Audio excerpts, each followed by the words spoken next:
This room is meant for educational purposes. We will talk about hypothetical, simulated, in some cases, real results. I highly recommend you demo trade this approach for a period of time until you have a really good, solid understanding.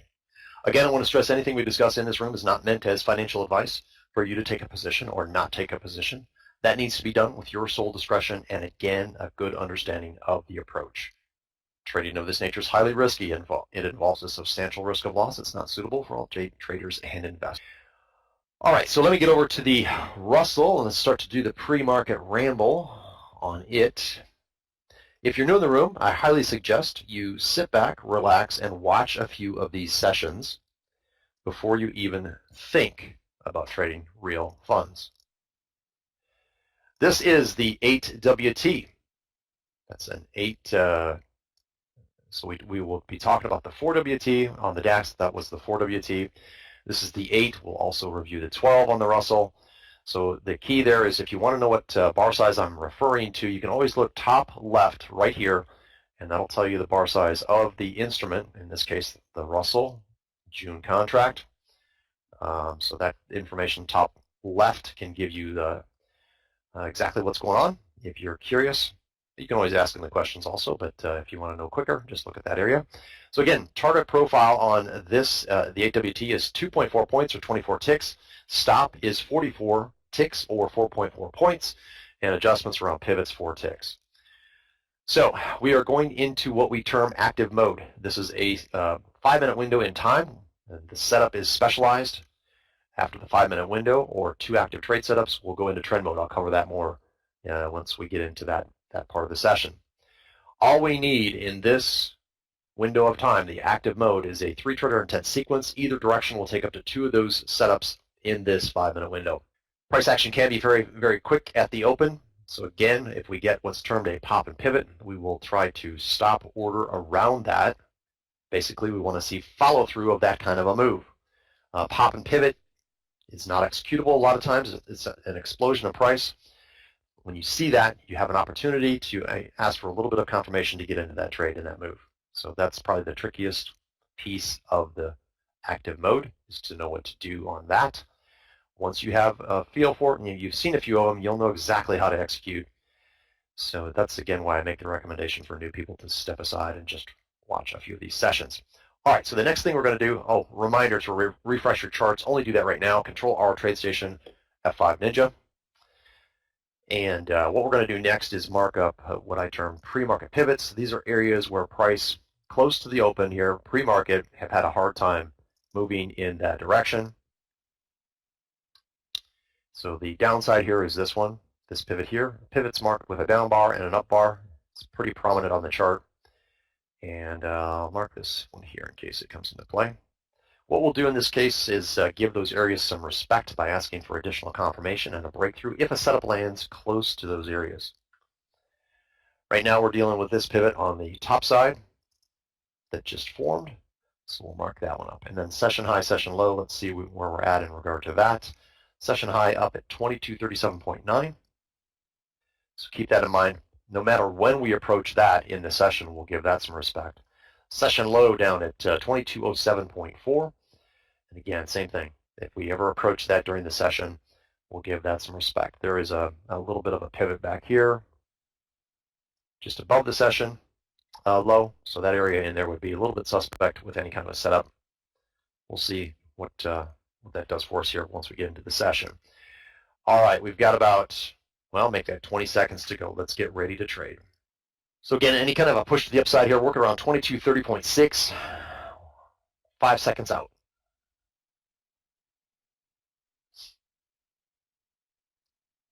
I'm going to move that line up to this pivot, and the market is open. Few bars moving to the upside here, no trader intent, no count right now at this point. The 3-trader intent sequence can come at any point in a move. So you just got to be patient here. Getting a pretty steady move to the upside. 2 and 3 is going to land this setup just below, and that's your setup to go long. It's a bit off the session high there, but we'll have to get in this trade. Can't adjust around the session high as much as we would like to. So that's the first active setup coming at the 1 minute 6 second mark. As a reminder, we can take a 3-trader intent sequence to the downside if the market turns here and gives us that opportunity. Keith is out of the 12 WT target already. Let me take a look at that really quick. 12 WT has been on fire. Just simply has been on fire. So, sorry for that blackout. The chart will come back here in a second. I'm looking for the 12 WT. When I do that, it flips those screens around. So interestingly enough, on the higher bar size here on the 12 WT, we had trader intent early on, where on the 8 we did not. So here's the 12 WT. Let me get the trade profile information on there. So on the 12 WT, again, bar size 3 times higher than the 4 WT, so everything's tripled from that level. 3.6 points on the target, 36 ticks. Stop is 66 to begin, and adjustments are 6 ticks. So from here, let's see where the setup was this morning. There is the first 930 bar right there. So 1, 2, 3, pretty easy. 36 tick target right there on the 12 WT. Nice move to the upside. Now trailing the big wave position. And so far the move on the 12 WTs from the setup bar has gone 7.9. Back to the 8 WT. So yes, we had the trader intent late in this move, but we have now achieved our 24 tick target on the fixed position. 5-bar stop would be, let's see if that got taken out there. I calculate that to 35.6, 35.9 has been hit. So again, 35.6 looks like that trade is going to be done on the big wave portion of the trade right there. So a little bit 2 tick loss on trade number 1. Still looking for a possible trade number 2 here. We've got another 60 seconds where we can consider a 3-trader intent sequence to the downside. We can also take another active trade to the upside. Sometimes that'll happen. There's a 2 count. Now reset. There's a 2 count to the downside. A third is going to be a go for a short. I would want to see a breakdown here. So if this bar prints, I would sell stop below. It does. I would sell stop 33.9, 2233.9 for a little bit of extra confirmation here. Price is hesitating to head lower. There you go. Now in the trade. Trade number 2 on the 8 WT. Here's the setup. Always track the progress of the trade from the setup. The thing we want to focus on is when is that 24 tick target hit. We've gone 16 ticks so far. We need a little bit further extension to the downside here to get to that fixed position target. Looks like Keith is going to be out. Looks like roughly right here. So on the 12 WT, looks like 36 tick fixed target hit, and on this 5-bar pullback here, 23 ticks roughly from the system entry. So Keith, I'll be interested to see. Did you post your results? I don't see it yet, so I'm sure you'll get that in there. So Keith reporting he's POQ1 plus 54, and I show 59. So a little bit of slippage, different setup bar, slightly different result, but from the entry I have here, again, this one came at 16 seconds in, and my entry, Keith, just curious, was 22.31.6. Was that where your setup was?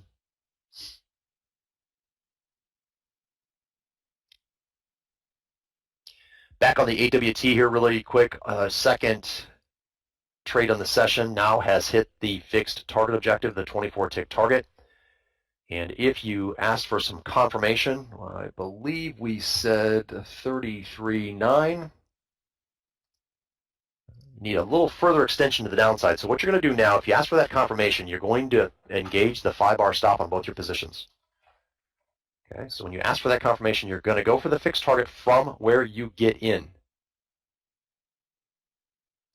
So the 5-bar stop will reduce risk down to 22.35.8. Yes, so Keith confirming there was a little bit of slippage. I'll back on the 12 WT on that entry, so which is, that happens. So I'm just curious. Yeah, so this bar printed at 16 seconds, this one at 18, and this one at 22. So yeah, obviously some slippage in through here on this little pop. So that doesn't impact, just for new people, that doesn't impact the fixed position because you always go for the fixed target from where you get in at. I say it very prominent to get the point across. So Keith had slippage this morning. You can see, doesn't matter. I mean, you can have a lot of slippage on the way to the this move to the upside. So he got his fixed target. What will be impacted is the result of the big wave exit, because you'll always exit on the 5-bar pullback. All right, back on the AWT. For those that asked for additional confirmation, you are now out of your fixed position, trailing the big wave position to the downside using our 5-bar stop mechanism. Currently, that's going to ratchet down to 2235.6. 2235.6 right there. Oh, I did there. No, excuse me, 34.6. 34.6, my bad.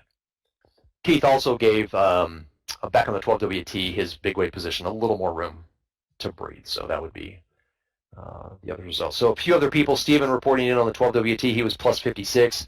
Barry plus 53 on TradeStation. Bill, he got 32 ticks on TradeStation at 8:30. I'm assuming that's 8:30:22. That would be Eastern, or I'm sorry, Central Time. So let's see. So Charlie reporting in on his chart. He had trader intent from the open on the big move. So he was plus POQ plus 78. POQ1 plus 78. So you got to trade your charts, and this is a concept we talk about in the room all the time. Sometimes your charts are going to be slightly different than mine, and I wish, I always say it this way, I wish it wasn't the case. I wish everybody had exactly the same setup so there would be no question. But the bottom line is you're probably connected to a different server on your data feed than I am, and one tick in some cases can make all the difference on a bar. So the moral of that point is, or the moral of the story is, that you got to trade the charts, the information that's being presented to you. Sometimes that's going to benefit you. Sometimes it will not. It'll go both ways. I've seen it average out over time. So that's the key. All right, second trade here, moving nicely to the downside. Big wave is going to start to ratchet down, getting a little bit of a sell-off here. A little more active price, 8.3 now from our adjusted entry. From the setup, we are 8.9. So for those that kick in the extra room on the trade, 10% of the overall move, 9 ticks now on the 5-bar stops, can be used as additional room to breathe. And we are now heading down towards some of these pre-market pivots. So let's just see, not that we're going to do anything with this, let's just see how price action processes through these areas. Right now, it's definitely pausing at this 2224.4. 10 points now from our setup, our second active setup here. That second active setup, by the way, came within 40 seconds of, inside our window, our 5-minute window. Price action breaking down through these pre-market levels. That's what these yellow lines are. I'll get rid of them here in a second, but I'm just always curious how price action interacts with these levels. Then the session low is a little bit further down. Let's see how far down it is. Again, down here at 2207.5. And right now we're bouncing off that level, that pre-market pivot that we marked up here, 2223.4. 5-bar stop currently 27.3. So let me get to questions since we're kind of waiting for this trade to complete. Yeah, Keith's making a mention here, and I think I'm going to make that change. So let me kind of make that official. Keith making the comment, time to move on to NT8. I had some conversations with Will about that earlier. I'm going to have to look and see if it's even on this computer. I have it on my other computer, which I don't use for projection here into the room, but let me see if I even have it. I'm going to have Will's assistance in setting that up. But I am going to make that change. The other change that we're going to be making here soon, possibly tomorrow, and we won't cut it over, like we'll do double broadcast, but I am going to be moving over to Zoom.